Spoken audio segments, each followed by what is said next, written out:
साथियों को प्रणाम मैं करता हूं केवल रामधनी बिन। साथियों, आज मैं कुछ उत्तर प्रदेश का जो सत्र चल रहा उस पर मैं चर्चा करना चाहता हूं।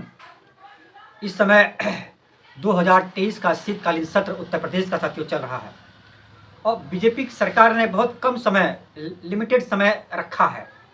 क्या यह बताइए कि इन कम समय में उत्तर प्रदेश की 24 करोड़ की जनता की जन समस्या का समाधान या उनके विकास के, प्रदेश के विकास के बारे में चर्चा इन 3 दिनों में हो सकती है विधिवत। एक एक टॉपिक पे साथियों एक एक दिन लगनी चाहिए। विपक्ष और विपक्ष की दोनों की सहमति होनी चाहिए, क्योंकि जो सरकार में वो अपने मनमानी कर देता है, अगर उसमें कुछ गलतियां हैं तो विपक्ष की वो बात सुनते नहीं है। आज एक बहुत बड़ी उत्तर प्रदेश में समस्या साथियों रोजगार की समस्या है। आज उत्तर प्रदेश के जो युवा हैं एकदम बेरोजगार हो चुके हैं। इन युवाओं को अन्य प्रांतों में जाके, चाहे दिल्ली हो, मुंबई हो, हैदराबाद जैसे, गोवा जैसे शहरों में जाके जिल्लत भरी जिंदगी, यह प्रदेश की, उत्तर प्रदेश की जनता, युवा वर्ग, मेरे भाई लोग जाके जिल्लत भरी जिंदगी अपने परिवार से, माँ बाप से, पत्नी से, बच्चों से दूर रह के वह जीवन यापन करते हैं, कमा के भेजते हैं उत्तर प्रदेश में। उत्तर प्रदेश इतना बड़ा राज्य होने के बावजूद भी इस प्रदेश पे नौकरी नाम मात्र की है साथियों। यहाँ पे शोषित हो, वंचित हो, गरीब हो, इसके लिए कोई सुनवाई नहीं है। यहाँ पे शिक्षा का साथियों अभाव स्तर गिरा हुआ है और सरकारी अस्पतालों में स्वास्थ्य विभाग की जो सुविधा है वो एकदम गिरी हुई है साथियों। तमाम प्रकार की समस्या उत्तर प्रदेश में साथियों है और यह बीजेपी की सरकार मात्र 3 दिन के कालीन सत्र में अपनी सारी समस्या का समाधान करना चाहती है। अगर कुछ अपने ही मनमाना फाइल को, अपने ही प्रोजेक्ट को अगर अपने ही अधिनियम बनाना है तो सत्र बुलाने की क्या आवश्यकता है साथियों। तो आप अपने ही सरकार बहुमत में है, आप अपना ही पूर्ण बहुमत में सरकार हो, अपने आप पास कर लीजिए। क्यों एक कोरम पूरा करने की सत्र की क्या आवश्यकता है? कम से कम एक आध हफ्ता तो सत्र चलना चाहिए। 2-2, 3-3 घंटे एक एक टॉपिक पे बात और चर्चा होनी चाहिए। सबसे बड़ी समस्या रोजगार, उत्तर प्रदेश रोजगार कैसी, बिहार के प्रांत लोगों ने 1.5 लाख रोजगार दे दिया और उत्तर प्रदेश ताकता है, धर्म की ओर लेके चल रहा है। चलो घंटा बजाया जाए। हाँ, शिक्षा ध्वस्त है उत्तर प्रदेश की।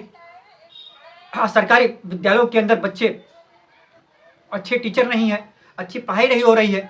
इस पर सरकार को सोचना चाहिए।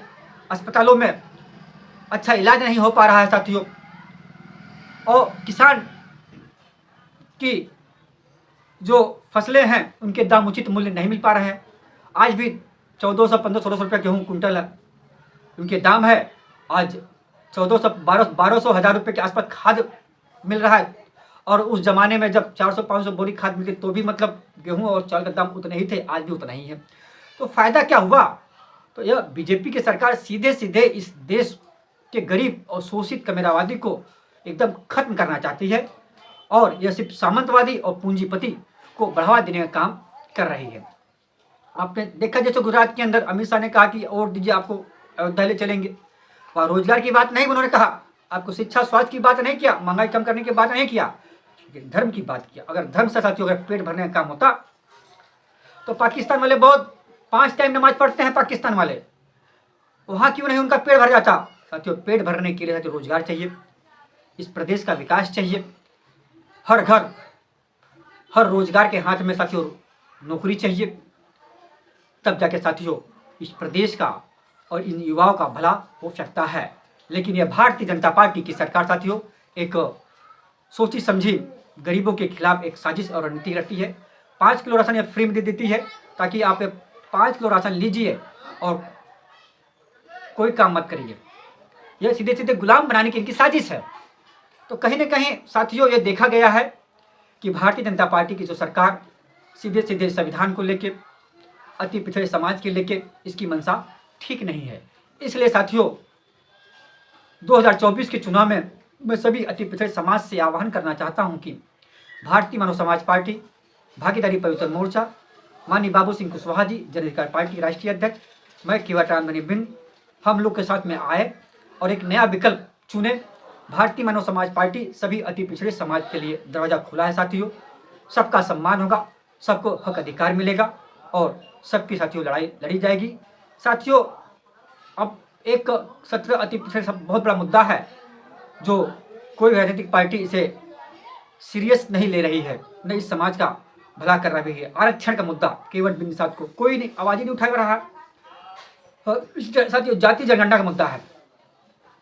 बिहार में जाति जनगणना हो चुकी, लेकिन उत्तर प्रदेश में और केंद्र में जाति जनगणना के नाम पे जीरो हो जा रहा है। सारे नेता एकदम, जो ओबीसी के जो नेता है, एससी के जो नेता हैं आपके बीजेपी में, वो भी एकदम चुप्पी साधे हुए हैं।